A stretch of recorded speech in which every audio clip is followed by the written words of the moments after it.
Assalamualaikum warahmatullahi wabarakatuh. Yang terhormat Ibu Lela selaku dosen dalam mata kuliah Teori Komunikasi.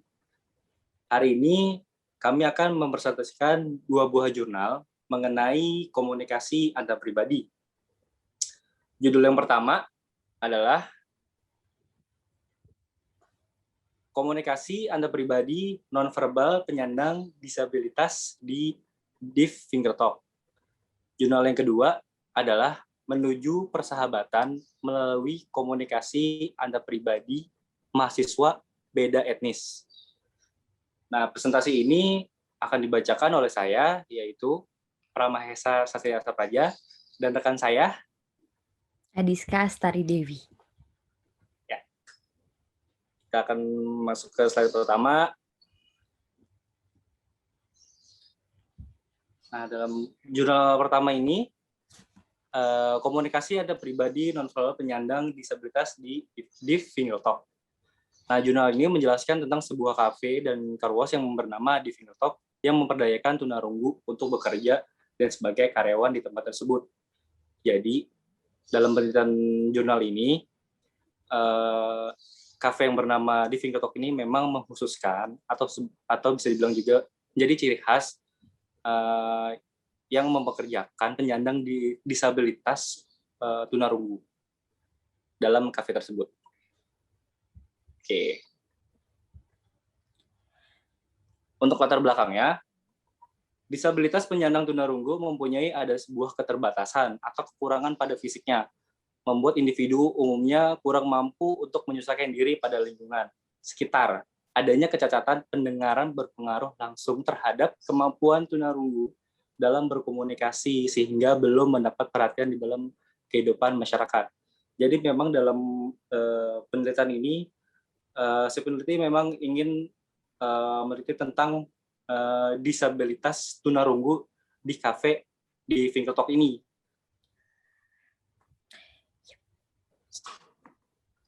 Nah, dalam tujuan penelitian ini mereka ingin mengetahui proses komunikasi antara pegawai tunarunggu dengan pelanggan dan manajemen di Finger Talk. Dan kedua, ingin mengetahui faktor pendukung komunikasi intrapribadi yang terjadi di DFT ini atau di Finger Talk. Dan ketiga adalah ingin mengetahui faktor penghambat komunikasi intrapribadi yang terjadi di DFT. Oke. Selanjutnya, teori komunikasi yang dipakai dalam antar pribadi ini adalah teori simbolik.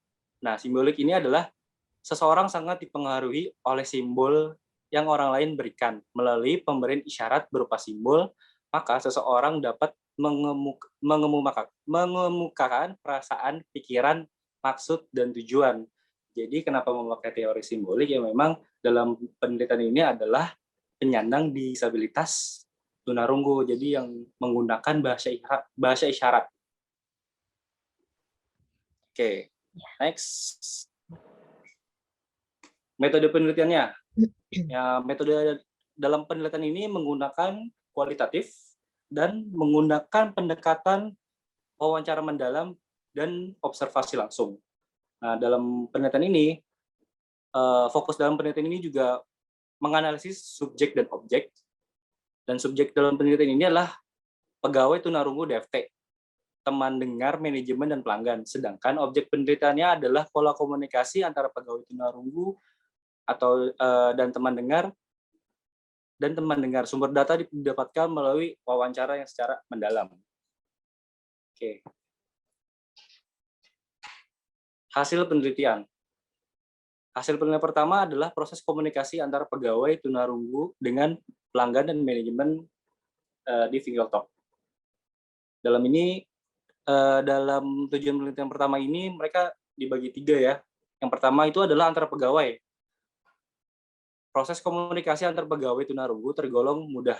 Hal ini dikarenakan hampir semua pengelola manajemen DFT teman dengar sudah menguasai baik bahasa isyarat Indonesia. Jadi proses komunikasi antara pegawai memang rata-rata adalah penyandang tunarunggu, dan sesama disabilitas tunarunggu ini mereka tidak mendapatkan masalah karena antara pegawai ini memang sudah bisa bahasa isyarat.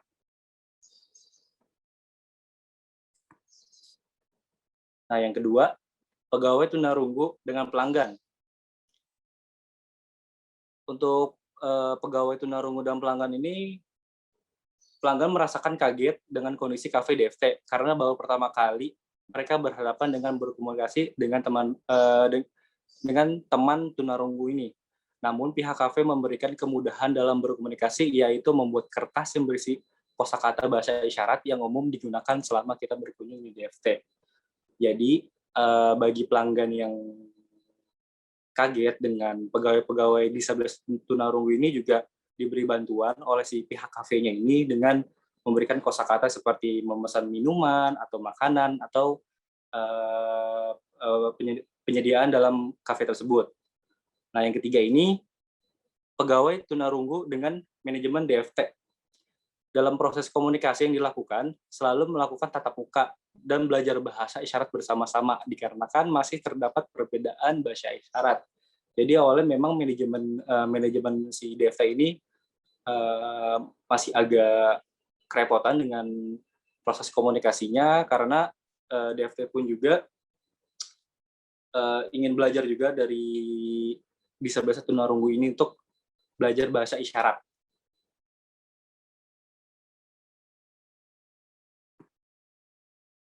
Nah, dan 7 pendapat ini adalah faktor pendukung dan penghambat komunikasi antar pribadi yang terjadi di DFT. Yang pertama itu adalah faktor pendukung. Faktor pendukung di sini adalah rasa ingin tahu. Dan kedua adalah kemauan belajar.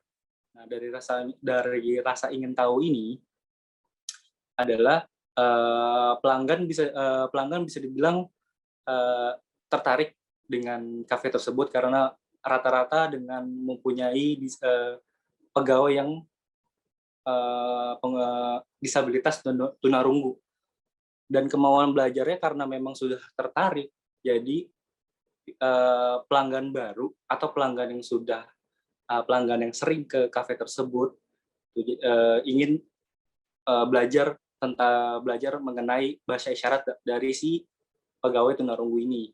Nah, faktor penghambatnya adalah yang pertama itu ada perasaan takut, kedua tidak terbuka, ketiga pikiran negatif, dan keempat intelijensi. Jadi faktor-faktor penghambat ini ada di si pegawai tunarunggunya. Jadi mereka mungkin ada merasakan takut dengan tidak percaya diri, yang mempunyai disabilitas gitu kan, tidak terbuka oleh orang luar gitu kan, mempunyai pikiran negatif karena bisa juga dia tidak mempercaya diri dengan untuk terbuka dengan orang lain.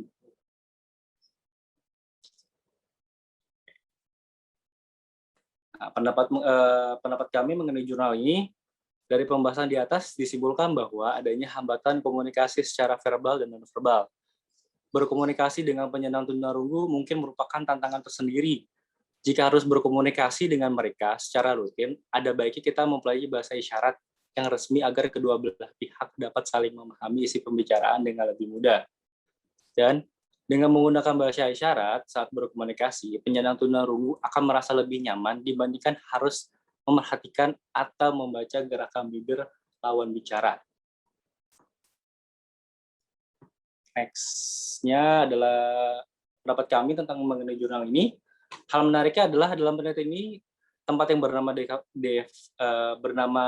Dev Cafe Fingertalk ini dan juga Carwash menjadi daya tarik tersendiri karena berkomunikasi dengan pramusaji yang sebagian besar adalah penyandang tunarunggu.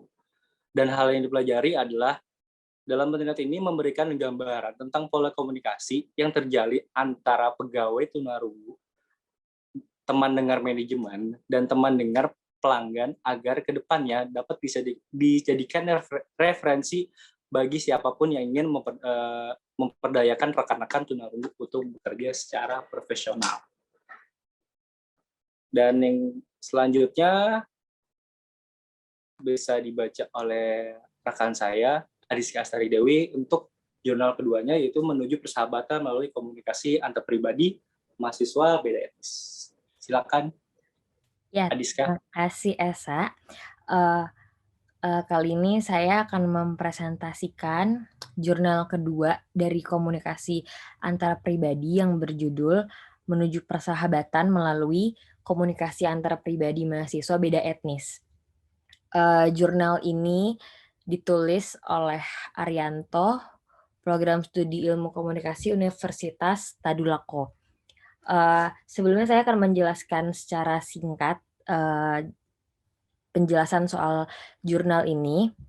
Jurnal ini itu menjelaskan tentang tahapan manusia menuju, tahapan mahasiswa menuju persahabatan. Jadi bagaimana tahapan mereka untuk saling bersosialisasi, lalu terbentuklah persahabatan atau suatu kelompok dalam mahasiswa tersebut.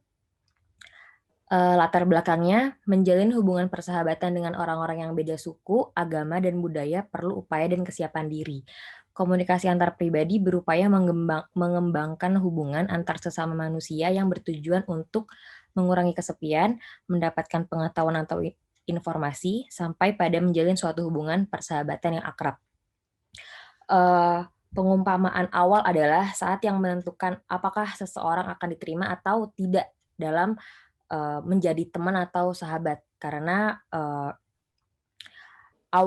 tahap awal dalam persahabatan itu kan mereka pasti akan tahap awalnya itu berkenalan, lalu bertukar informasi. Dari bertukar informasi itu penentu akan mereka selanjutnya akan hubungannya seperti apa. Ada yang mungkin merasa tidak cocok atau mungkin merasa tidak ingin lanjut hubungan pertemanannya dengan mahasiswa lainnya, seperti itu.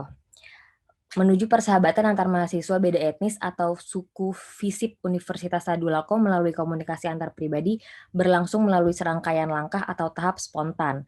Mereka menjalin persahabatan penuh rasa kepercayaan dan tanggung jawab diri mereka sebagai bagian proses kebersamaan sebagai seorang mahasiswa yang menuntut ilmu di FISIP Universitas Tadulako.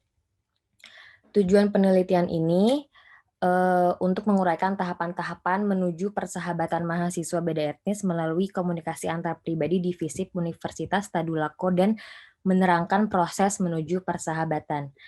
Seperti yang saya bilang tadi bahwa persahabatan itu ada tahap-tahapnya, dan pada jurnal ini akan dijelaskan beberapa tahap untuk menuju persahabatan. Next, Esa.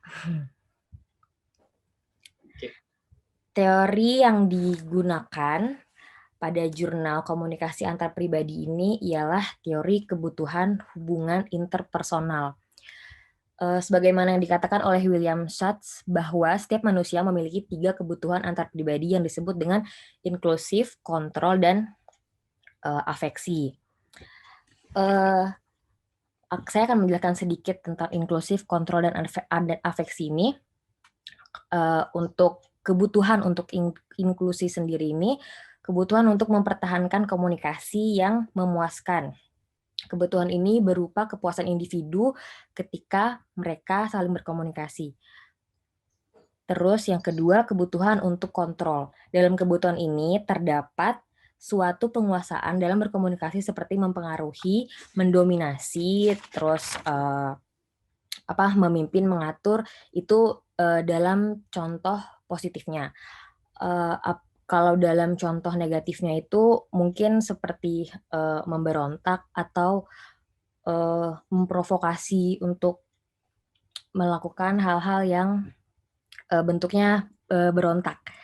Yang ketiga, kebutuhan untuk afeksi. Kebutuhan untuk afeksi ini berhubungan dengan cinta dan kasih sayang yang melibatkan perasaan.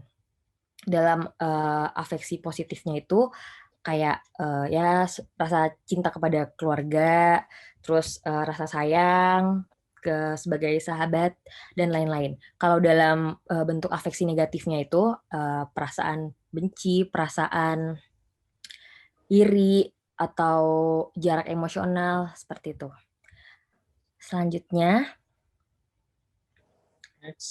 Selanjutnya, metode penelitian yang digunakan dalam jurnal ini adalah metode penelitian kualitatif dengan menggunakan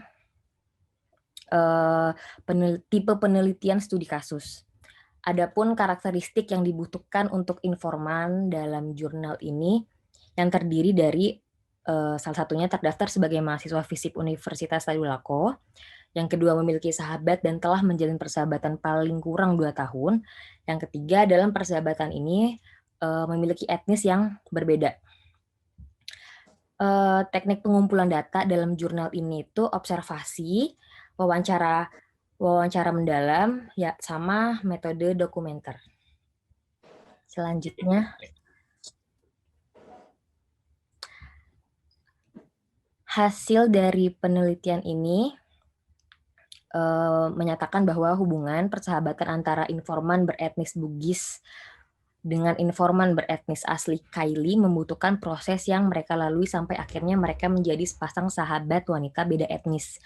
Demikian pula komunikasi antar pribadi menuju persahabatan bertujuan untuk berhubungan karena dengan berkomunikasi dapat membina dan memelihara hubungan sosial dengan orang lain. Nah, dalam jurnal ini lebih menitik beratkan terhadap bagaimana dalam sebuah persahabatan membangun keharmonisasi antar mereka di mana mereka memiliki etnis yang berbeda.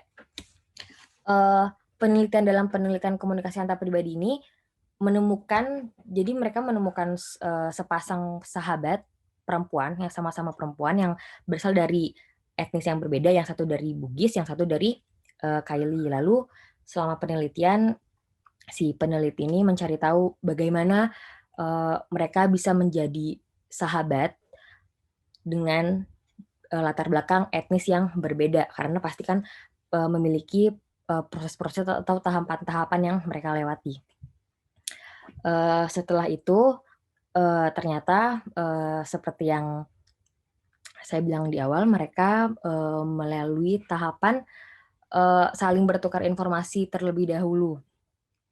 Dan ternyata setelah mereka melakukan proses itu, tahapan itu, ternyata individu mereka masing-masing menyatakan bahwa kayak mereka ini ternyata lebih suka karena berbeda etnis. Jadi menurut mereka bisa lebih bertukar informasi soal etnisnya masing-masing, soal budayanya masing-masing.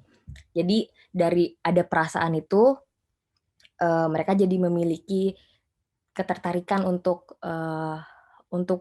menjalin hubungan lebih dalam, untuk menjalin hubungan pertemanan yang lebih dalam. Seperti itu. Mungkin sama halnya, kalau saya bisa kasih contoh, mungkin sama halnya seperti saya dengan Esa. Kan saya dengan Esa ini berasal dari etnis yang berbeda. Terus, tapi kan bisa saja saya mungkin menganggap kayak, saya merasa mungkin saya kurang cocok sama Esa untuk mengerjakan tugas atau apa karena berasal dari etnis yang berbeda. Tapi bisa saja juga saya menyatakan bahwa saya lebih suka gitu sama orang yang berbeda etnis karena dengan itu saya bisa mempelajari etnis yang lain, saya jadi bisa menambah informasi atau pengetahuan. Seperti itu contoh kecilnya. Selanjutnya,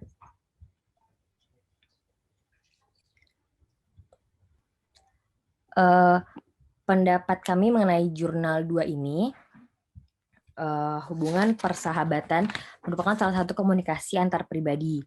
Komunikasi antar pribadi bersifat transaksional, saling mempengaruhi.